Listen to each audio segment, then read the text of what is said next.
Phillip Rivers returned to the NFL a day ago. Now, I want to be accurate. I want to be accurate and I want to be correct. So just say you're sorry. Because I said stop. I said last week, no one wants to be more wrong about Rivers coming back than me. This comeback against the Seahawks, not the week 2. It's going to be awful. He's 44. He hasn't played. What are we really going to get? Now, he finished the game. He stayed upright.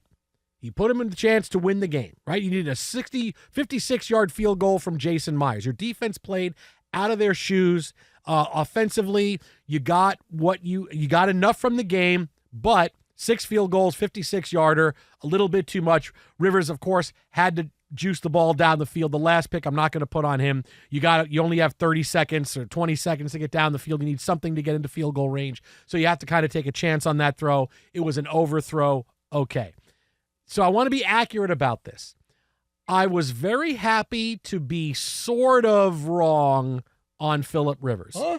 Because how he looked, to be honest about how Phillip Rivers looked, he looked like a quarterback that most teams have where the backup gets no reps because the starter gets all of them, and he is thrust into play at a moment's notice, and you get as good a game as you could expect from him in that situation. Meaning, I don't expect him to come in and throw 4 touchdowns, but hey, can we get down the field enough? Can we be in a position to maybe steal a game where offensively we just don't look like we're absolutely bereft of everything? And that's kind of how Phillip Rivers played yesterday. He played like when Lamar Jackson gets hurt and Snoop Huntley or someone else has to come in, right? When Tyrod Taylor gets hurt and Brady Cook has to play, whatever it is. When a backup quarterback with no reps comes in and is thrust in right away in a short week preparing for a game, you would expect, hey, what's your realistic best case scenario? It was how Phillip Rivers looked on Sunday. We moved the ball.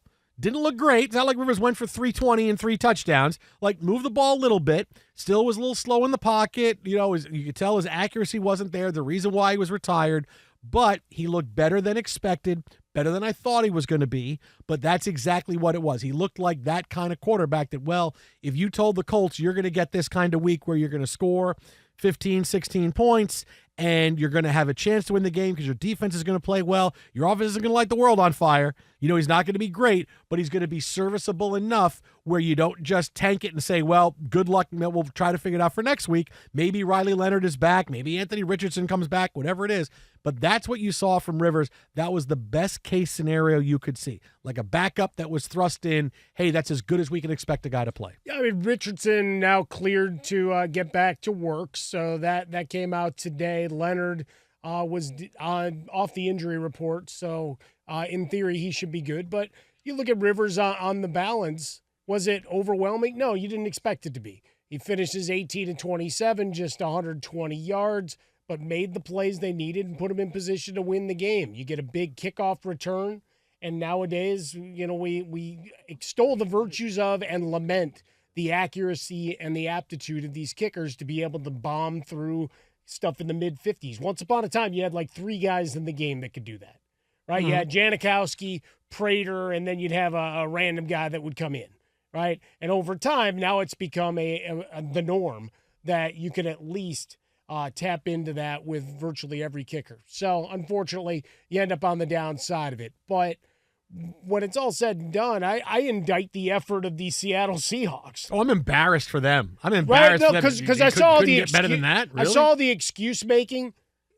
Started to I was like, well, they're looking ahead to Thursday. It's like, you still have to win this damn game. So to suddenly say, well, we didn't take it seriously. This isn't the NBA with 82 games where guys don't play, guys don't show up. No, everybody played, and you all should run a bunch of extra laps or do something as penalty for a lap. How do you not get at him?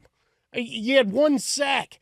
You had a couple of things where he was crumpling down. When he had to move, it was not pretty. Why are you not blitzing on every play? Exactly. Every single play. Here's the overload. Every single play. If you could beat us downfield, have at it. But all of that to say, it's like, look, for folks that want to dismiss it, and we keep going it's the indictment of the Colts, how about it's the indictment of the rest of the NFL? That there's not a guy that you say, okay, he might be better physically, but it's so hard to come in and learn the system, whatever, that we're not going to bother. You know, I remember Jerry Glanville telling this story once. It was really funny. My guy. When Joe Namath was at the end of his career, he played that very briefly with the Rams. When he thought, hey, I'm going to go out to Hollywood and be a big TV star and everything else, he goes play for the Rams. And like his first or second game, I think they played whoever Jerry Glanville's defensive coordinator for, maybe the Falcons, and Lehman Bennett was the head coach, right? And it was just absolutely awful for Joe Namath. Like, he got hit, he got sacked a whole bunch of times and everything, and it was just a really bad, like, it was one of those where all the video highlights of Joe Namath with the Rams, like, were from this game. It's like, oh my God, Joe. Like, he couldn't run anymore, he had no more mobility, everything else. And he told a story where, I remember Jerry Glanville telling a story where he said that after the game, the coach said to me, because he was defensive coordinator, and he said, hey, you blitzed, Namath a lot, right? Like, you made sure you blitzed Namath a lot in this game. And he said, I said to him, Coach, I think there was one play where I did not blitz him. Like, we blitzed him on every single play. I think there was one play we did not blitz him. And I think he said it was like the end of the half and thought they'd throw a Hail Mary. That's the only play they didn't blitz him on. Makes sense. Blitz him every single time. But that's right? What I thought we'd see. I mean, we talked about it on Friday's show. I mean, and I was hoping for the best, which I thought the Colts could still win the game, and they were there. But that you would attack. They were, fourth or fifth coming into this weekend's game with 41 team sacks. They got them once? Yeah. And here's the other part is that maybe there was because now Phillip Rivers has already been named the starter for Monday Night Football against the Niners. They have no week. pass rush. Already he's been named the starter for next week. I don't know if this was one of those, hey, if you come out and play, we'll guarantee you a couple of weeks. But if you are the Colts, you want to say, okay, Riley Leonard is clear. He's maybe coming back. Anthony Richardson, as you said, he was coming back, and you still have 3 games left the regular season. He'll never come back. Not that you're going to keep Anthony Richardson, but boy, wouldn't you want to put him out there? Wouldn't you want to put Riley Leonard out? Because Riley Leonard came in and ran the offense pretty well, when he came, just for that little bit in relief of Daniel Jones.